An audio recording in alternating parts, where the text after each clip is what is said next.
जनतेच्या समस्येच्या बातम्या. मुंबई गोवा महामार्गावर भोसले घाटात कार व मोटरसायकलचा अपघात, एक जखमी.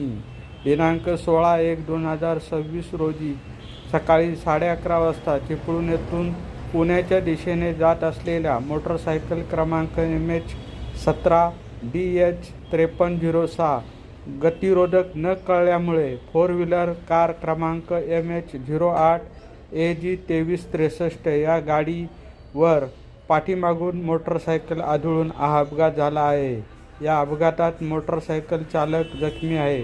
सदर घटनेची माहिती भरणे नाका ब्रिज खाली उभी असलेली जगद्गुरू रामानंदाचार्य श्री नरेंद्राचार्यजी संस्थान नानीज धाम 24 तास अपघात मदतीसाठी सेवेस असलेली विनामूल्य रुग्णवाहिका तात्काळ घटनास्थळी पोहोचली व अपघातग्रस्त विशाल घनसोडे वय 28 वर्ष राहणार श्रीरामपूर यांना घेऊन रॉयल हॉस्पिटल भरणे येथे दाखल केले. रुग्णवाहिका चालक सूरज हंबेरे यांनी ही माहिती दिली.